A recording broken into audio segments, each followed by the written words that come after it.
I hope you guys can hear this.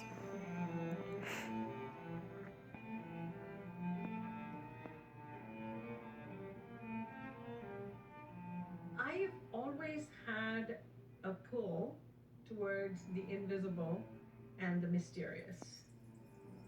I've sort of naturally gravitated to black holes.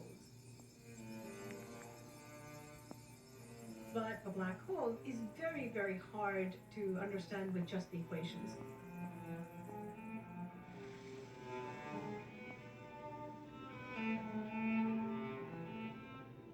You really want to know anything at any level of detail.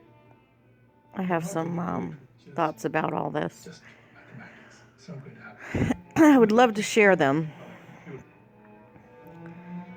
but we don't have really that many adults on YouTube You have what's called an per accretion se that's that can orbiting the black handle hole. certain types of information, and they It's act a like lot bigger. children, so you can't really get into your It's theories about ionizing things. gas.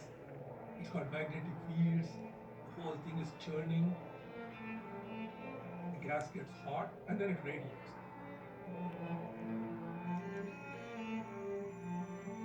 That gets a little too complicated for a theorist to calculate with pencil and paper.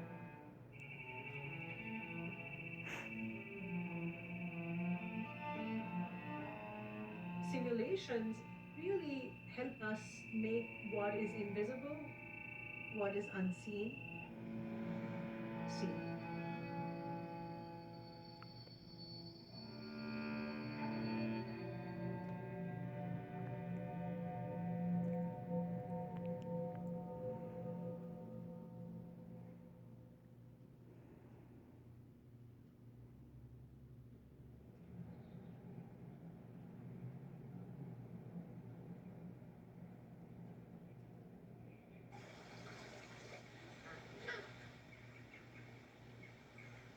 Must be Andy. How's that? Oh, yeah. We have almost incredibly good news. Why? But not quite. There's a missing link somewhere.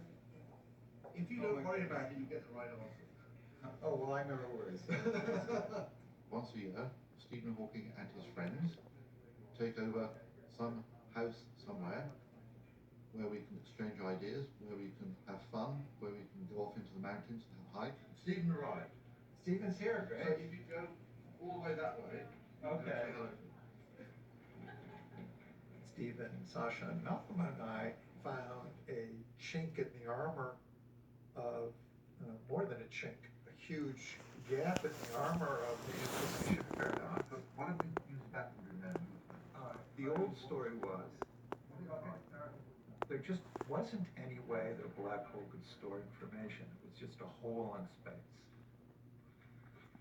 What we discovered is that the horizon does have some properties that encode information. That could go that namely, the supertranslation and superrotation degrees of freedom, what we now call the soft hair. Round. The hair is spread around the horizon of the black hole. When you throw something into the black hole, you change its hairdo. So you start like this, you throw something in, it goes like that. We discovered there's a record of what fell into the black hole. Some information is definitely transferred. We don't yet know if all of it is. And that's really what we are currently trying hard to investigate. Looks like this. Yeah, it only contains two derivatives. Okay. In epsilon, so that'll vanish. We need to see if this soft hair and the soft particles can encode all the information in a black hole. Okay, so we're not worried about that. Did you look at that? There's a formula by Bekenstein and Hawking in the early 70s for exactly how many gigabytes of information can be stored in a black hole. So the very first test, which we have not yet passed, is counting the information using the soft hair and showing that it gives exactly the right answer. If we can get central charge to be 12J, information is not lost, information is conserved, and that we'll be able to trace this information by looking at the horizon. And we've spent about 3 months getting 0, and then another 3 months getting infinity.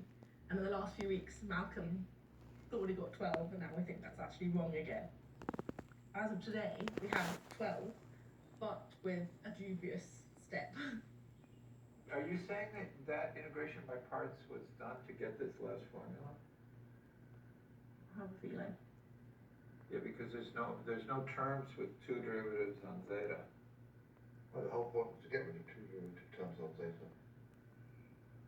But maybe they're really there. Anyways, Um, this is a let's see. Netflix thing, Okay. I documentary. think we need this thing.